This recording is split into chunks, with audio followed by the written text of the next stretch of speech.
홀리데이인 호텔이라는 회사의 창업자인 캐몬스 윌슨에 관한 이야기입니다. 이 캐몬스 윌슨은 평범한 직장 생활을 하고 있었습니다. 그러다가 회사에서 부당하게 대우를 받고 회사를 퇴직하게 되었습니다. 그때부터 그는 분노와 복수심으로 가득 찬 인생을 살게 되었다고 합니다. 아무 일도 할 수 없었고 날마다 피인과 같은 삶을 살게 되었습니다. 그때 아내에게 이 캐몬스는 이렇게 말하였다고 합니다. 여보, 나는 죽고 싶소. 모든 노력을 다 해보았지만 아무것도 되는 일이 없소. 내 아내는 예수님을 잘 믿는 사람이었습니다. 그래서 남편에게 이렇게 조언을 해주었습니다. 여보, 당신이 여러 가지를 시도해 보았지만 한 가지 시도하지 않은 일이 있어. 그게 뭐냐면 하나님 앞에 기도하는 거야. 이렇게 조언해 주었다고 합니다. 그때부터 이 캐몬스는 아내와 함께 전심으로 하나님 앞에 기도하며 하나님의 뜻을 구하게 되었습니다. 그러면서 마음속에 분노와 패배 의식도 사라지게 되었다고 합니다. 그리고 새로운 일을 시작했습니다. 새로운 사업을 구상하는데 하나님께서 한 가지 아이디어를 주셨습니다. 이 캐몬스가 여러 지역을 다니면서 호텔에 묵는데 이 싼 호텔들은 하나같이 더럽고 서비스가 엉망인 겁니다. 그래서 생각해낸 것이 내가 싸면서도 서비스 좋고 깨끗한 호텔을 만들어 보겠다. 그렇게 시작된 사업이 바로 홀리데이인 호텔 체인점 사업이었다고 합니다. 한때 캐몬스는 인생이 절망 속에 빠지게 되었습니다. 그러나 예수님을 만나고 나니까요, 그의 인생이 완전히 바뀌게 되었습니다. 새 인생 살게 되었고요, 새로운 소망도 얻게 되었습니다. 이처럼 예수님 만나면요, 우리들의 인생이 완전히 바뀌는 겁니다. 예수님 체험하면요, 절망에서 소망으로 바뀌게 되는 거예요. 슬픔에서 기쁨으로 바뀌게 되는 거예요. 지옥과 같은 인생에서 천국의 인생으로 바뀌게 되는 겁니다. 오늘 읽은 본문의 말씀을 보면 우리가 잘 아는 사도 바울에 관한 이야기가 나옵니다. 이 사도 바울이 처음 예수님 믿고요, 그래서 처음 어떻게 변화되었는지, 회심하게 되었는지 관한 말씀이 오늘 본문의 말씀 가운데 나옵니다. 근데 오늘 본문의 말씀을 읽어보면요, 바울의 이름이 사울 이렇게 기록이 되어 있습니다. 사울이라고 기록이 되어 있습니다. 그러니까 성경에 나오는 사울과 바울은 같은 사람이다 이렇게 생각하시면 됩니다. 사울, 바울 똑같은 이름이에요. 이 사울이라는 이름은요, 히브리식 이름입니다. 그러니까 이제 이스라엘 백성들이 자기 동족끼리 쓰는 히브리 말의 이름이 사울. 그러니까 원래 이름이 사울이죠. 유대인의 기반이 된 이름이 사울. 바울이라는 것은 로마식 표기입니다. 그러니까 로마 사람들이 쓰는 말로 하면은 사울이 바울이 되는 거예요. 그러니까 뭐 오늘날로 말하면 뭐 영어 이름 하나씩 있잖아요. 그런 것처럼 당시에 로마의 언어가 통용되었기 때문에 로마 이름을 하나씩 갖고 있는 거예요. 그래서 로마식으로 표현하면 바울, 그죠? 그리고 또 이스라엘 말로 하면 사울, 같은 사람이죠. 근데 이 사도행전의 말씀을 보면 앞부분에서는 바울의 이름이 사울로 표기되어 있습니다. 왜 그럴까요? 앞부분, 사도행전 앞부분에는 바울의 이름이 사울로 표기되어 있는데 그 이유는 앞부분의 사울은 예수님 만나기 전에 사울은 유대인의 전통을 따르는 사람이었어요. 그렇죠? 예수님 만나기 전에는 유대인의 율법을 따르는 사람이었어요. 그래서 유대인의 이름인 사울이라는 이름으로 표현을 해놓는 겁니다. 근데 뒷부분에 가면 바울로 바뀌게 되죠. 사울이 이제는 예수님 만나고요, 전 세계 다니면서 복음 전도자로 바뀌면서 전 세계에서 통용되는 로마식 이름 바울이라는 이름으로 이렇게 표기를 하게 된 거죠. 그러니까 사울, 바울 같은 사람입니다. 오늘 읽은 1절의 말씀을 보면요, 사울이 예수님 만나기 전에 어떠한 모습으로 살았는지에 관하여 잘 보여주는 말씀이 나옵니다. 먼저 1절의 말씀을 보면요, 사울이 주의 제자들에 대하여 여전히 위협과 살기가 등등하여 대제사장을 찾아갔다 이렇게 기록이 되어 있습니다. 사울이요, 주님의 제자들, 말씀을 전하는 제자들에 대하여 화가 나 있었어요. 분노가 가득하였어요. 그래서 그것을 오늘 성경에는 위협과 살기가 등등했다 이렇게 표현하고 있어요. 누구를 향해서 위협과 살기가 등등한 겁니까? 예수님 믿는 그리스도인들, 교회를 향해서 위협과 살기가 가득한 거예요. 그리스도인들을 보면 화가 나고 그리스도인들을 보면 저거 유대교를 반역하는 사람들이야, 이런 마음이 있었던 거예요. 그래서 위협과 살기가 등등하여 저 사람들 잡아서 감옥에 넣어야지, 저 사람들 죽여서 저 더 이상 복음 전하지 못하게 해야지, 이 마음이 사울의 마음속에 있었다는 거예요. 얼마나 그의 분노가 가득했는지 우리 예전에 살펴보았죠. 스데반 집사님이 교회 직분을 받고 복음을 전하는데 그가 하나님 말씀 전하니까 사람들이 와서 돌을 던져서 스데반 집사를 죽게 만들었어요. 그때 사울이 뭐라고 했냐면 저거 죽어도 마땅해, 이렇게 생각할 정도로 사울의 마음속에는 분노가 가득했던 거예요. 그리스도인들을 향한 분노가 가득했던 거예요. 그런데 당시에 그리스도인들이 했던 일은 무엇입니까? 다른 일 아니에요. 하나님의 말씀 전하고요. 하나님 말씀 잘 들으면 천국 갑니다. 하나님 말씀 잘 들으면 진리를 얻게 됩니다. 말씀 전하고 복음 전한 것이 전부라는 거예요. 그러니까 그리스도인들이요, 유대인들을 대항해서 싸우거나 유대인들을 향해서 비난하거나 욕한 게 아니에요. 그들은 그냥 하나님의 말씀을 전하고요, 하나님의 말씀대로 살아가면 천국 갈 수 있어요, 천국 복음을 전한 게 전부라는 거예요. 그런데 당시 유대인들은 그러한 그리스도인들이 믿고 보기 싫어서 박해하고 죽는 것도 당연하다, 죽어도 싸, 이런 마음이 있었다는 거예요. 그런데 더 큰 문제는 이렇게 교회를 박해하고요, 교회 예수님 믿는 자, 복음 전하는 자들을 죽이면서 이들이 이 일이 하나님의 영광으로 생각하였다, 하나님 앞에 영광 돌리는 일이다라고 생각을 하였다. 이것이 문제라는 거예요. 그들은 교회를 박해하면서 주님의 복음을 방해하면서 그것이 하나님 앞에 영광이요, 내가 하나님 앞에 당당하게 주님의 일을 하는 것이다 라는 착각에 빠져 있는 것이 문제였다는 거예요.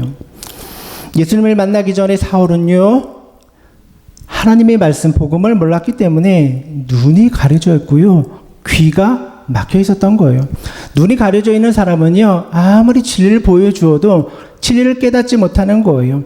귀가 가려져 있는 사람은요, 아무리 진리를 말해도 그 진리를 들을 수 없는 거예요. 귀를 막고 있으니 하나님의 말씀이 들리지 않는 거예요. 이게 바로 사울의 문제였다는 거예요. 하나님의 말씀, 율법을 따른다, 율법을 듣는다 하였지만 그 안에서 하나님의 진리를 듣지 못한 거예요. 그러니 교회를 박해하고 그리스도인들을 잡아 죽이면서도 이것이 하나님의 영광을 위한 일이다 라는 생각을 가지고 그 일을 행했다는 거예요. 이게 바로 사울의 모습이었던 겁니다. 우리들도요, 예수님을 믿고 따르지만 사울처럼 눈이 가려질 때가 있어요. 귀가 닫혀서 들리지 않을 때가 있어요. 수없이 하나님의 말씀을 듣지만요, 정작 하나님을 위한 일이 무엇인지를 깨닫지 못하고 살아갈 때가 있어요. 그렇다면 왜 우리는 하나님의 말씀을 듣되 그 하나님의 말씀이 내 마음속에 들리지 않고 왜 하나님의 말씀을 듣되 그 말씀 속에서 하나님의 진리를 깨닫지 못하는 걸까요? 그 이유는 간단합니다. 우리 마음속에요, 교만의 마음이 있어서 그래요. 내가 하나님의 말씀을 다 안다는, 내가 하나님 말씀보다 위에 있다는 교만의 마음이 있으면 하나님의 말씀이 들리지 않는 거예요. 하나님의 말씀은 겸손한 자한테 들리는 거예요. 낮은 자, 낮고 십자가를 통과한 사람들에게 하나님의 말씀이 귓가에 들려오게 되는 거예요. 내 마음속에 교만이 있으면 나도 하나님의 말씀 이만큼은 알아, 나도 교회는 다닐 만큼 다녔어, 이런 마음이 있으면요, 하나님의 말씀이 들리지 않는 거예요. 하나님의 말씀은 어려운 말씀으로 성경에 기록되어 있지 않아요. 그러니까 여러분들 성경을 어렵게 생각하지 마세요. 성경을 펴서 읽으면요, 다 알 수 있는 말, 한국말로 다 기록이 되어 있잖아요. 어렵지 않아요. 성경의 말씀이 어려워서 들리지 않는 게 아니라, 성경의 말씀이 어려워서 깨닫지 못하는 것이 아니라 내 마음이 그 말씀을 들을 준비가 되어 있지 않기 때문에 하나님의 말씀이 들리지 않는 거예요.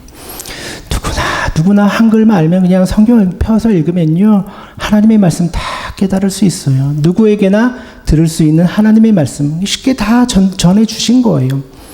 그런데 문제는 그 말씀을 내가 들을 마음이 없을 때에는 절대로 하나님의 말씀이 내 마음을 두드리지 못하는 거예요. 들려도 귀를 막고 있으면요, 안 들리는 거예요.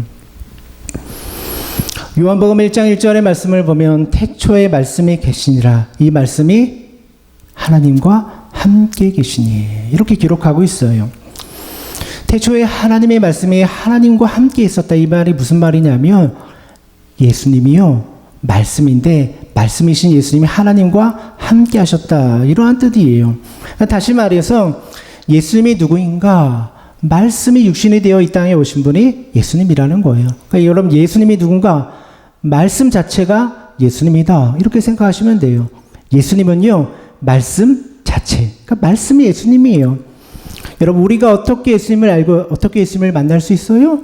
말씀 들으면 돼요. 말씀을 들으면 말씀이 곧 예수님이기 때문에 그 말씀을 통해서 우리가 예수님을 발견하게 되고요, 알게 되고 만나게 되는 거예요. 예수님은 곧 말씀이다. 이게 주님의 말씀이에요. 예수님이 말씀이에요. 다시 말해서 말씀을 제쳐놓고는요, 예수님을 만날 수 없는 거예요. 말씀이 없이는 예수님을 알 수 없는 거예요.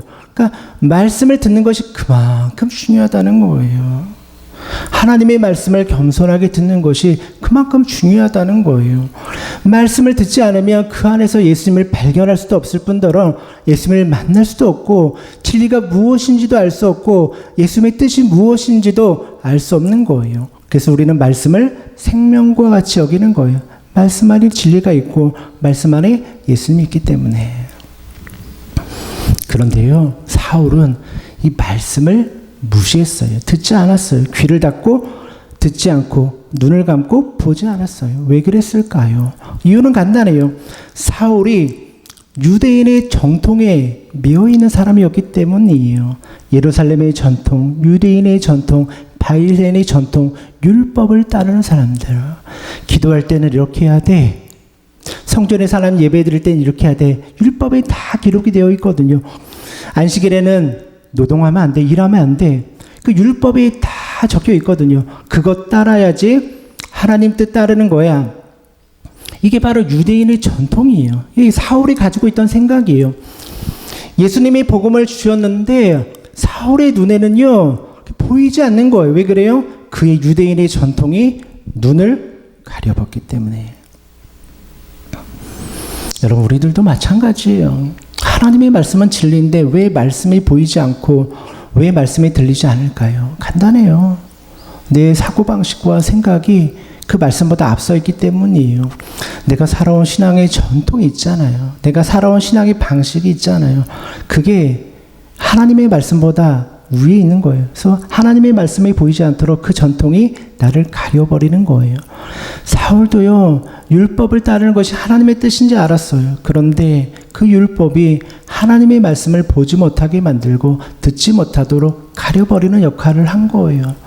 그래서 교회를 박해하고 또 제자들을 박해하는 죄를 범하면서 그것이 하나님의 영광인 줄 알고 살아왔던 거예요. 사울은 열심히 일하는 사람이었습니다. 그래서요, 가만히 있지 않았어요.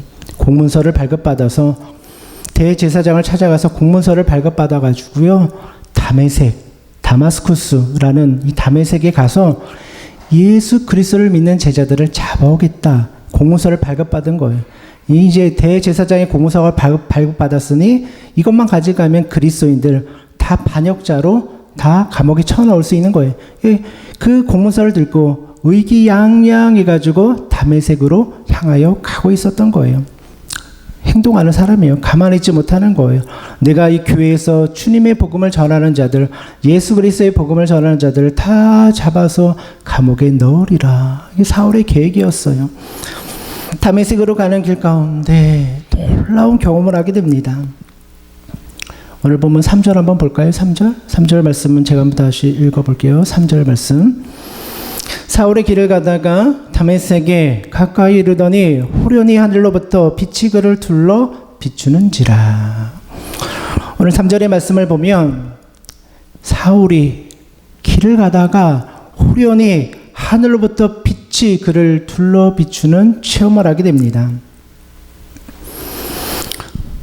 사울이 발견한 빛은요, 일반적인 빛이 아니었어요. 평소에 볼 수 있는 빛이 아니었어요.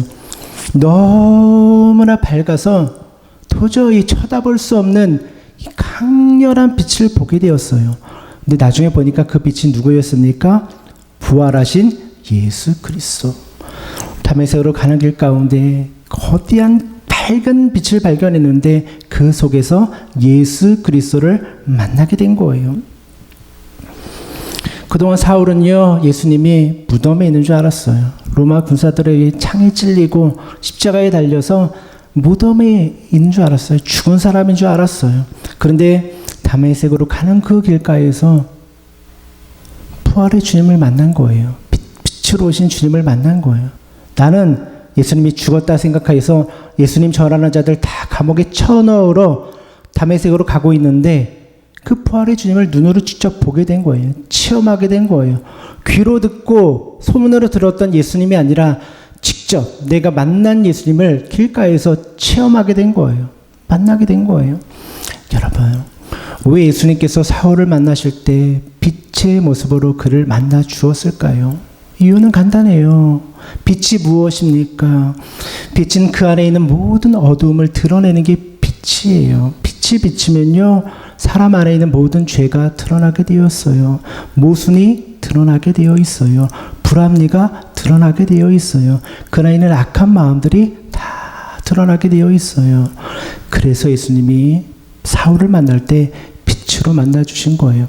빛을 비추어서 사울의 마음속에 있는 어둠의 마음들, 율법을 따르며 하나님의 말씀을 듣지 않는 그 마음들을 다 드러내기 위해서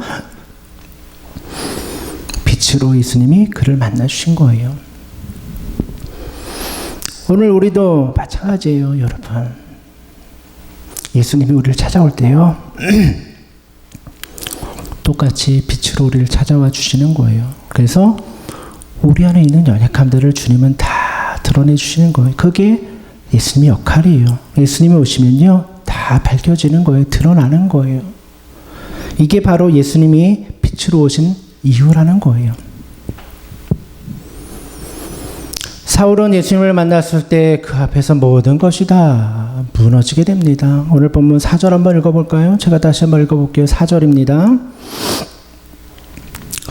땅이 엎드려져 들림에 소리가 있어 이르시되 사울아 사울아 내가 어찌하여 나를 박해하느냐 하시거늘.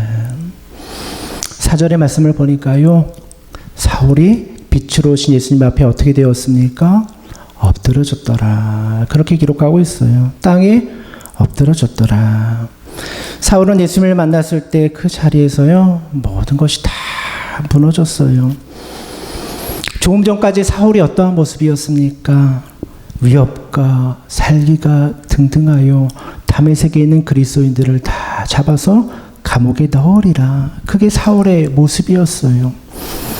어깨에는 힘이 들어갔고요, 세상을 집어삼킬 정도로 당당한 모습이 사울에게 있었어요. 마치 골리앗 장군처럼 위세가 당당한 모습으로 다메섹의 길을 걸어가는 게 사울의 모습이었어요. 그런데 다메섹으로 가는 길가에서 예수님을 만나게 된 거예요. 그리고 어떻게 되었습니까? 땅에 엎드려졌더라. 땅에 쓰러졌더라. 땅에 꼬꾸라졌더라. 이게 성경이 우리에게 주시는 말씀이에요.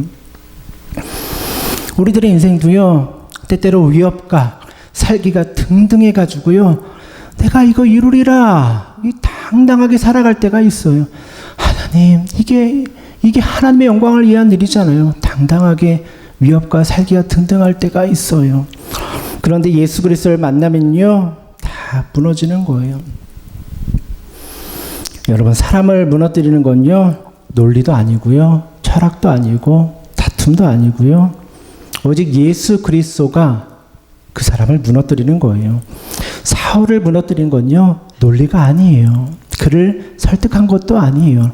예수 그리스도를 만나니까 그 자리에서 그냥 무너지는 역사가 나타나게 되더라는 거예요. 여러분, 믿음의 시작은 여기 있어요. 예수 그리스도를 만나고 내가 그 앞에서 깨어지고요, 무너지고 박살날 때, 그때 믿음이 시작이 되는 거예요. 여러분, 처음 예수님 만났을 때 어떻게 했습니까? 주님 앞에서 눈물 펑펑 흘리면서 주여 주여 주여 외치며 나 좀 살려주세요. 다 그런 경험이 있잖아요. 주님, 내가 죄인된 모습으로 어떻게 살아갑니까? 주여 나 좀 살려주세요. 절박한 마음으로 부르짖어 기도한 경험들 있잖아요. 하나님 앞에 다 무너진 경험들이 있는 거예요. 예수 그리스도 십자가가 없으면 죽을 것 같아서 주님의 이름을 큰 소리로 부르짖을 때 목이 찢어져라 부르짖고 눈물 흘리며 회개하며 주님 앞에 무너졌던 경험들이 있잖아요. 거기서부터 믿음이 시작이 되는 거예요. 깨어지고 무너지고 흐물흐물 완전히 박살이 나서 주님, 내 힘으로 살 수 없어요. 내 주장으로 살 수 없어요. 내 교만으로 살 수 없어요. 그때 믿음이 시작이 되는 거예요. 오늘 사울의 모습을 보세요. 얼마나 기세가 당당하고 얼마나 위세가 강했습니까? 그러다 예수 그리스도를 만나는 순간에 그 앞에서 모든 것이 다 흐물흐물 무너지는 거예요. 깨어지는 거예요. 그때 비로소 사울이 복음 전도자 바울로 변화된 역사가 나타나게 되는 거예요. 믿음은요, 깨어지는 거예요. 무너지는 거예요. 쓰러지는 거예요. 포기하는 거예요. 내 거 아닌 걸 내려놓는 거예요.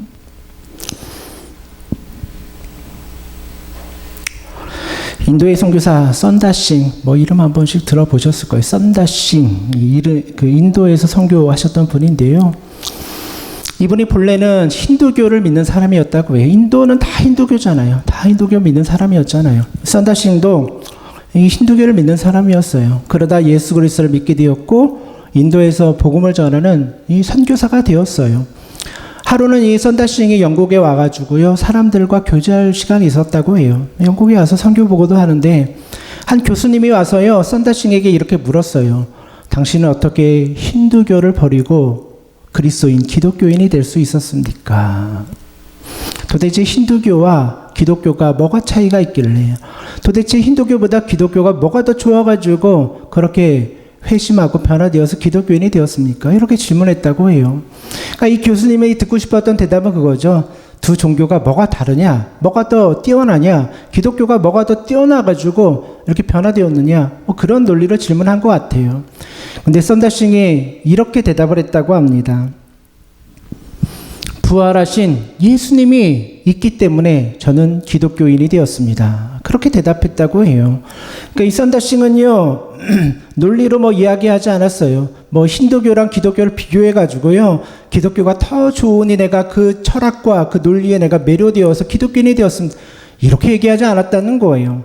썬다싱이요, 기독교인이 된 이유는 부활하신 예수님이 있기 때문입니다. 이렇게 얘기한 거예요. 무슨 뜻입니까? 부활하신 예수님 만났기 때문에 내가 기독교인이 되었습니다. 이렇게 말하는 거예요. 오늘 여러분들이 기독교인이 된 이유는요, 여러분들이 어떤 논리에 넘어가서 기독교인이 된 게 아니에요. 누가 여러분 설득해서 기독교인이 된 게 아니에요. 예수 그리스도를 만났기 때문에, 그 체험이 있기 때문에 그 체험으로 우리가 그리스도인이 된 거예요. 그렇지 않습니까? 예수님 만났으니까 그리스도인이 된 거죠. 부활에 예수님이 살아 계시니까 내가 그리스도인이 된 거죠. 오늘 사울도 마찬가지라는 거예요. 사울을 변화시킨 것은 율법보다 복음이 뛰어나다는 논리와 설득이 아니라는 거예요. 예수 그리스도를 다메섹 도상에서 만나고 나니까 그가 그동안 믿던 모든 것이 다 흐물흐물 무너지고 깨어지고 그 다음에 예수 그리스도가 보이게 되더라는 거예요. 여러분, 믿음이 무엇입니까? 믿음은요, 깨어지는 거예요. 내가 부서지는 거예요. 내 생각을 내려놓는 거예요. 그래서 하나님의 뜻을 붙잡는 게 믿음이라는 거예요. 근데 우리의 문제가 무엇입니까? 하나님의 뜻은 다 저리가 있고 사람의 계획, 사람의 뜻이 앞장서 있는 것이 우리들의 문제라는 거예요. 하나님은 오늘도 우리에게 원하시는 건 다른 거 아니에요. 예수 그리스도를 진짜 좀 만나봐라. 예수 그리스도를 진짜 체험해봐라. 예수 그리스도 안에서 진짜 믿음을 회복해봐라. 복음이 뭔지, 말씀이 무엇인지 제대로 한번 들어봐라. 하나님 원하시는 건 그거밖에 없는 거예요. 그것이면 충분한 거예요. 내가 예수 그리스도를 제대로 만났던 경험이 다 사라져버리고 먼지가 쌓여가지고 예수님은 기억도 안 나고 그냥 저 뒤에 처박혀 있고 내 계획과 내 생각대로 살아가니까 인생은 하나님이 보이지 않는 거예요. 우리에게 필요한 게 뭐예요? 우리 다시 빛 가운데 만나는 거예요. 주님 만나고 충격받고 깨어지고 그 안에서 무너지는 게 믿음의 시작이라고요. 여기부터 믿음의 시작이 되는 거예요. 누가 사도 바울을 만들었습니까? 예수님이 만난 거예요. 누가 사도 바울을 변화시켰습니까? 예수님이 변화시킨 거예요. 예수님 만나면 변화되는 거예요. 예수 그리스도밖에 없어요. 그러니까 교회는 시작해도 예수, 죽어도 예수, 살아도 예수, 예배드려도 예수, 예수만 외치다가 돌아가면 돼요. 예수님만 살아있으면 그 교회는 살아있는 거예요. 예수 그리스도만 역사하면 그 교회는 살아있는 거예요. 예수님만 부르짖고 살아가면 돼요. 예수 그냥 24시간 예수 부르짖으면 그 안에서 내 안에 변화 역사가 일어나는 거예요. 여기부터 믿음의 시작이 되는 거죠. 믿음의 시작은 여기 있는 거예요. 예수 그리스도. 내가 정말 사도 바울처럼 빛 가운데 완전히 흐물흐물 무너져서 깨어진 경험이 있는가? 우리 이거 돌아봐야 돼요. 여기부터 바울의 시작이 된 거예요. 사울은 예수 그리스도를 만나는 순간에 완전히 무너져렸고 그 앞에 무릎을 꿇게 되었습니다. 그리고 예수님을 향해서 이렇게 질문해요. 5절 말씀. 우리 한번 읽어볼까요? 5절 말씀입니다. 5절 말씀. 성경 피신 분들 한번 보세요. 5절 말씀 제가 읽을게요. 대답하되 주여 누구시니까 이르시되 나는 내가 박해하는 예수라. 바울이 처음 예수님 만나고 뭐라고 묻고 있어요? 주여 누구세요? 이렇게 묻는 거예요. 주님 누구세요? 바울이 왜 이렇게 물었을까요? 부활의 주님을 빛 가운데 만났는데 주님 누구세요? 왜 이렇게 물었을까요? 그동안 바울이요 하나님의 말씀을 듣는다 율법을 그렇게 들었고 하나님의 영광을 위해서 내가 일한다 하면서 그렇게 교회를 박해하였지만 예수님이 누군지 모르는 거예요. 주님 만나고요 당황한 거예요. 주님 누구세요? 주님 누구십니까? 우리도 똑같지 않습니까? 주님 만나면요. 주님 어제도 만났어요. 주님 오늘 예배 시간에도 만났어요. 이런 말 이렇게 말하면 얼마나 좋아요. 주님 어제도 만나서 반가워요. 근데 주님 알아요. 하면 얼마나 좋아요. 만났는데 당황스러운 거예요. 내가 생각했던 주님하고 다른 거예요. 내 안에 모순들이 드러나면서 두려운 거예요. 주님이. 주님 누구십니까? 이 사울의 첫 번째 질문이었어요. 그때 주님이 뭐라고 말씀합니까? 나는 내가 박해하는 예수라. 나는 내가 박해하는 예수라. 사울은 깜짝 놀란 거예요. 그동안 내가 언제 예수님을 박했습니까? 내가 언제 예수님을 욕했습니까? 이해가 안 되는 거예요. 저는요 율법에 따라서 하나님의 영광을 위해서 교회를 박해하였고 그리스도인들 성도들을 박해했지 언제 내가 주님을 박해했습니까? 이게 사울의 대답이에요. 제가 언제 주님을 박했습니까? 근데 주님이 말씀하시는 거예요. 나는 내가 그동안 박해했던 예수라. 이 말의 뜻이 무엇입니까? 이 말씀을 잘 묵상해 보면 이러한 뜻이 이 말씀 속에 담겨 있어요. 그리스도인 안에는요 예수님이 함께하는 거예요. 그래서 그리스도인이잖아요. 성도 안에는 예수님이 함께하는 거예요. 성도 안에 예수님이 함께하는 거예요. 그래서 사도 바울 되기 전에 사울이 그렇게 교회를 박해하고 그리스도인들을 박해하고 성도들을 박해할 때 그 안에 누가 있었다는 얘기예요? 예수 그리스도가 함께 있다는 거예요. 성도 안에 그리스도인, 성도 안에 그리스도가 함께 있다는 거예요. 바울은 성도들을 박해하고 제자들을 박해하는 줄 알았어요. 저 사람들 잘못된 도를 가르치는 자들이야. 내가 잡아서 감옥에 넣을 거야. 이런 마음이 있었어요.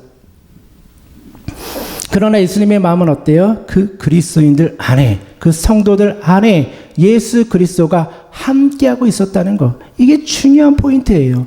사울은 그리스도인을 박해했지만 그것이 곧 예수님을 박해하는 것과 같은 일이라는 것을 보여주고 있는 거예요. 그리스도인 안에 예수님이 함께하기 때문에, 성도 안에 주님이 함께하기 때문에 오늘 여러분들에게 주시는 말씀이에요. 오늘 여러분들 이 세상을 살면서 얼마나 어려운 일들이 많이 있어요. 얼마나 억울한 일들이 많이 있어요. 얼마나 안타까운 일들이 많이 있어요.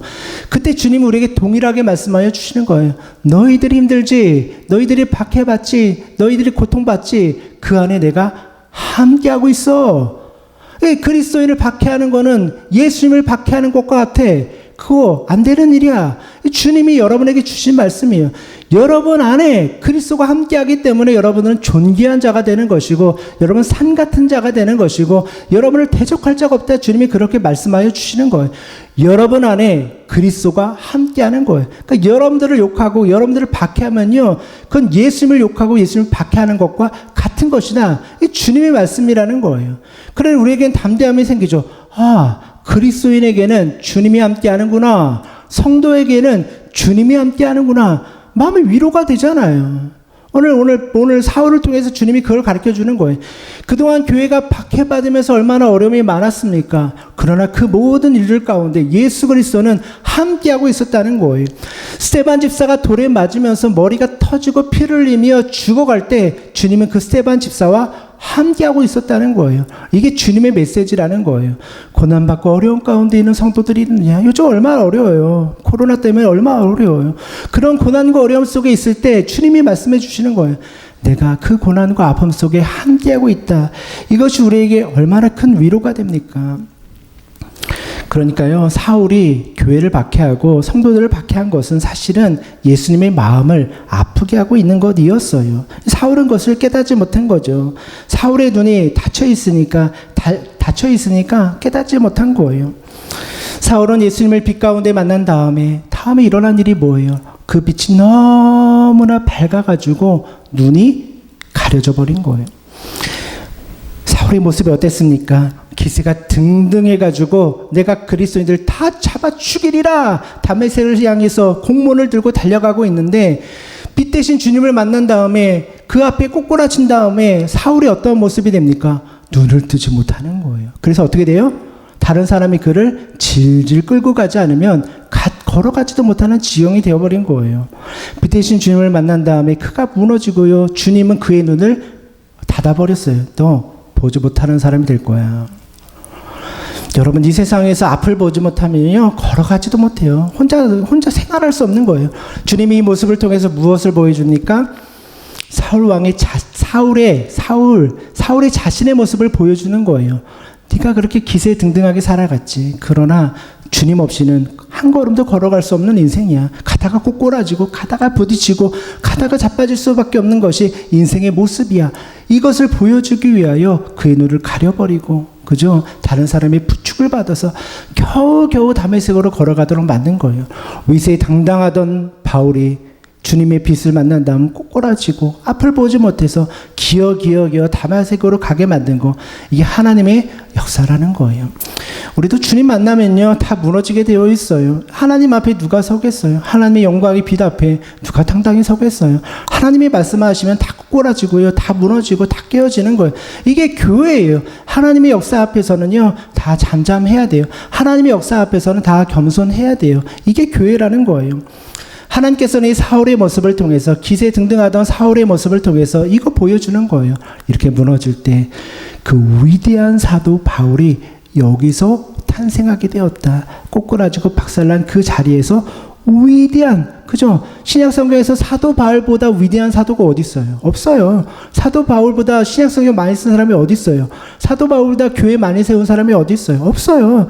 그 위대한 사도, 최고의 사도가 어떻게 태어났는지를 이 말씀을 통해서 우리에게 전해주고 있는 거예요. 하나님 앞에 깨어지고 꼬꾸라지는 그 시간에 하나님 위대한 사도를 세우고 계셨다. 이것을 보여주는 거예요. 하나님이 사울을 만났을 때요, 오늘 본문의 말씀 보면 4절 보면 이렇게 기록하고 있어요. 사울아, 사울아, 이렇게 2번 부르고 있어요. 이 신약학자들이 말하기를요, 이 이름을 2번 부르는 건요, 유대 문화 속에는요, 친근감의 표시래요. 친한 사람. 그러니까 친한 사람한테만 사울아, 사울아 이렇게 부르지, 이 친하지 않은 사람한테 이렇게 2번 부르는 경우가 없대요. 그러니까 2번 부른다는 얘기는 친근함의 표시라는 거예요. 주님이 사울을 찾아왔을 때 사울아, 사울아 이렇게 불러주신 것은요, 그에게 친근함을 표시해주고 있는 거예요. 그러니까 주님이 사울을 찾아왔을 때 그를 향해서 야, 너 왜 그렇게 잘못 살았어? 책망하기 위해서 찾아온 게 아니라는 거예요. 내가 네 마음 다 알아. 너 연약감 다 알아. 위로해주기 위해서 찾아온 거예요. 그래서 사울을 향해서 사울아, 사울아 이렇게 2번 불러주는 거예요. 내가 네 마음 다 알아. 네 연약감 다 다 알아. 주님 그렇게 불러주시는 거예요. 오늘 여러분들 향해서 주님은요, 여러분의 이름을 2번 불러주세요. 누구야? 누구야? 왜 그렇습니까? 여러분을 향한 친밀함의 표시예요. 여러분의 마음을 다 아신다는 거예요. 그래, 알아. 네가 몰라서 그런 거지. 네가 나를 위해, 영광을 위해 살아간다고 했는데 내가 다 알아. 근데 네가 잘 몰라서 이렇게 실수한 거지. 그런 마음을 불러주시는 거예요. 사울아, 사울아. 여러분에게도 마찬가지. 누구야? 다 알아. 다 알아. 네 연약함 다 알아. 나 책망하러 온 게 아니라 너 끌어안아 주러 온 거야. 너 위로하러 주러 온 거야. 너 회복시켜 주러 온 거야. 이게 주님의 마음이라는 거예요. 주님은요, 우리를 멸망시키기 위해서 찾아오는 분이 아니에요. 회복시켜가지고요, 다시 쓰기 위해서 찾아오는 분이에요. 실수도 할 수 있고요, 넘어질 수도 있어요. 그러나 똑같이 우리를 불러주는 거예요. 사울아, 사울아. 야, 괜찮아. 회복할 수 있어. 다시 일어설 수 있어. 주님 그런 마음으로 우리를 찾아오는 거예요.